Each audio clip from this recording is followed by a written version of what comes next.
সম্মানিত উপস্থিতি, মহান আল্লাহ তাআলার দরবারে লাখ কোটি শুকরিয়া যে আল্লাহ পাক রব্বুল আলামিন দুনিয়ার ফেতনা ফাসাদ থেকে ঠাই করে বরকতময় একটা স্থানে এসে আমাদেরকে কোরআন ও হাদিস থেকে কিছু কথা শোনার তৌফিক দান করেছেন। সেই জন্য সকলে বলি আলহামদুলিল্লাহ।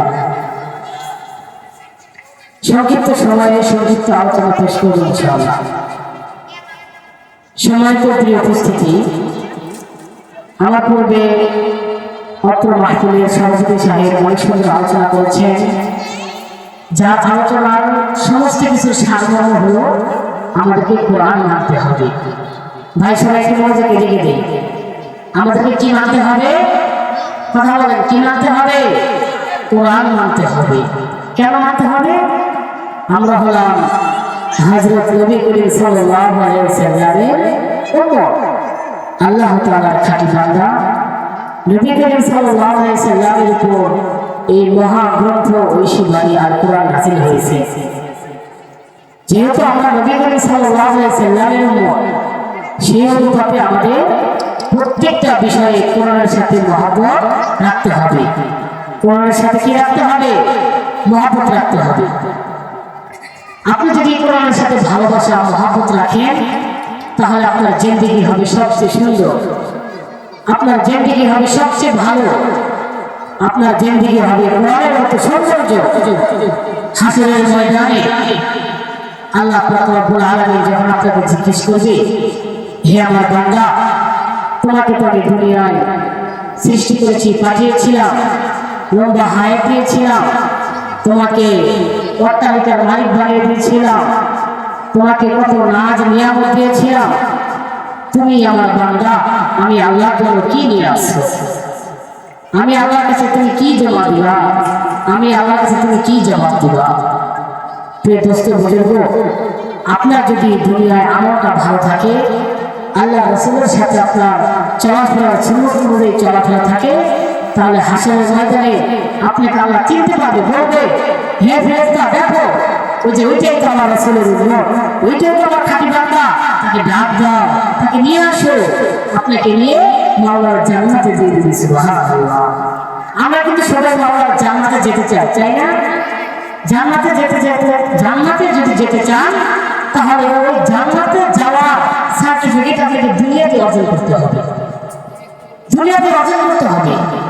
নবী করিম সাল্লাল্লাহু আলাইহি ওয়াসাল্লাম বলেছেন, আখলিস দীনাকা ইয়াকফিকাল আমালুল কলিল, যে ছোট ছোট আমলগুলো, এগুলো আপনার নাজাতের জন্য যথেষ্ট হয়ে যাবে।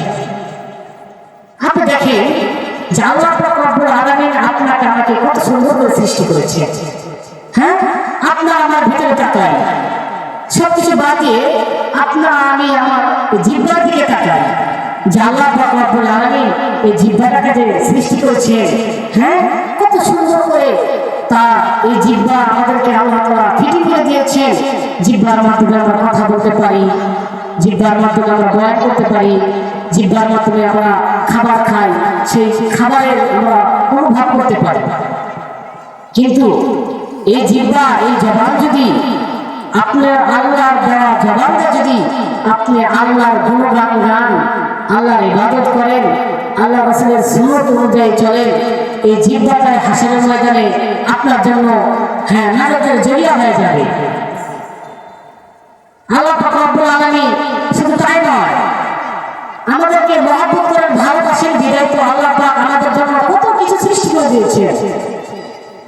আসমান, জমিন, গাছপালা, তরুণতা যা দেখেন, এই সমস্ত কিছুই তো আল্লাহ পাক আমাদের জন্য বানিয়েছে, যেগুলো আমরা উপভোগ করবো আর আল্লাহ তাআলার ইবাদত করব। কিন্তু বড় আফসোস, আমরা কিন্তু এত নাজ নিয়ামত পাইয়া আল্লাহ পাকের ইবাদতে শামিল হতে পারি না। আল্লাহ পাক রব্বুল আলামিন বলতেছেন, বান্দা, ও বান্দা,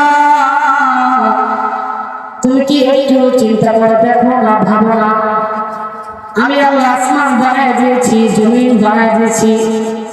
ও আমার বান্দা, আমি আল্লাহ আসমান বানায় দিয়েছি, জমিন বানায় দিয়েছি,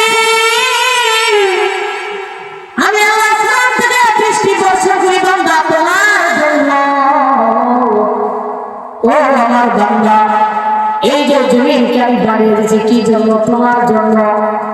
তুমি আমার বান্দা, জমিনের ভিতরে একটা যখন ফলের বীজ বপন করবা, ওই বীজ থেকে হাজার হাজার ফল তোমাকে দিয়ে দেয়। ও আমার বান্দা, একটা কথা মনে রাখো, আমি আল্লাহ কখনো ঘুমাই না, ঘুমের প্রয়োজন হয় না। আমি আল্লাহ কখনো খাই না, খাওয়ার প্রয়োজন হয় না। আমি আল্লাহ কখনো বিশ্রাম করি না, বিশ্রামের প্রয়োজন হয় না। তবুও কেন এত না জানি আমি আল্লাহ তোমাদেরকে ভালোবাসি, তোমাদেরকে মহব্বত করি। তোমরা যদি আমার নিয়ামত পাইলে আমাকে ভালোবাসো, মহব্বত করো, তাহলে দেখবে তোমাদের জন্য রয়েছে জান্নাত। সুবহানাল্লাহ। যারা আল্লাহ পাককে ভালোবাসবে, রাসূলের সুন্নাত অনুযায়ী চলবে, আল্লাহ পাক তাদের জন্য কি রেখেছে? জান্নাত রেখেছে। বড় আফসোস হলো আজ আমরা কোরআনের মাহফিলকে ভালোবাসি না, কোরআনকে ভালোবাসি না। হ্যাঁ, আমাদের সভাপতি সাহেব বলেছে আজ আমার মসজিদে যদি কোরআন হাদিসের কোনো রাজনীতির কথা বলতে যায়, আমাদেরকে থামিয়ে দেওয়া হয়। আরে মুসলমান, তোমরা কি রাজনীতি করো? সবচেয়ে বড় রাজনীতি হচ্ছে এই কোরআনের কথা ঠিক না নাকি? কোন মুসলমান যদি এই কোরআনকে ভালোবাসে, কোরআনকে আঁকড়ে ধরে, কোরআনকে মহব্বত করে, হাসরের ময়দানে তার যদি কোনো আমল না থাকে, এই কোরআনকে ভালোবাসার কারণে আল্লাহ জান্নাত দিয়ে দিবে। সুবহানাল্লাহ। মনে রাখবেন, এই কোরআনকে ভালোবাসতে হবে, মহব্বত করতে হবে। এই যে দিনী প্রতিষ্ঠান, হ্যাঁ, কত কষ্ট করে মানুষের ধারে গিয়ে গিয়ে টাকা পয়সা নিয়ে, অর্থ সম্পদ নিয়ে এই দিনী প্রতিষ্ঠানগুলো ব্যয় করা হয়। আপনার তো উচিত ছিল আমি নিজে গিয়ে মানুষের দান করি, কিন্তু না, যারা দায়িত্বশীল আছে তারা মানুষের ধারে ধারে গিয়ে অর্থ উপার্জন নিয়ে এসে দিনী প্রতিষ্ঠানগুলো কায়েম করে। যারা এই মাদ্রাসাকে ভালোবাসে, মহব্বত করবে, হাসরের ময়দানে তারা একটু নাজাতের জন্য এটাই যথেষ্ট হয়ে যাবে। কোনো আমল যখন থাকবে না, তখন আল্লাহর কাছে এটা তো বলতে পারবেন, হে মালিক, অমুক এলাকায় একটা মাদ্রাসা ছিল, আমি ওই মাদ্রাসায় মহব্বত করেছিলাম, দান করেছিলাম, এর উসিলে আল্লাহ আপনাকে জান্নাত দিয়ে দিবেন। সুবহানাল্লাহ। কিন্তু আমরা এমন অবস্থায় পড়ে গিয়েছি ভাই, আল্লাহ আল্লাহ রাসূলকে ভুলে গিয়েছি। আপনার আমার যে রাসূল এত কষ্ট করেছে, মক্কার জমিন থেকে মদিনায় চলে গেছে, হিজরত করেছে ইসলাম প্রতিষ্ঠিত করার জন্য। আমি আপনি ঘরে বসে বাপ দাদার জন্মসূত্রে মুসলমান হয়েছি।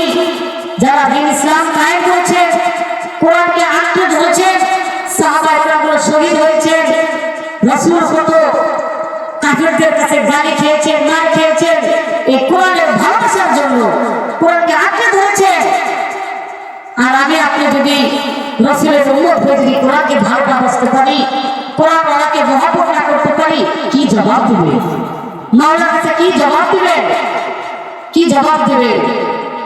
আল্লাহ পাক রব্বুল আলামিন আমাদের সবাইকে বেশি বেশি কোরআনকে মহব্বত করার তৌফিক দান করে। সকলে বলে আমিন। রাজি আছেন ইনশাআল্লাহ?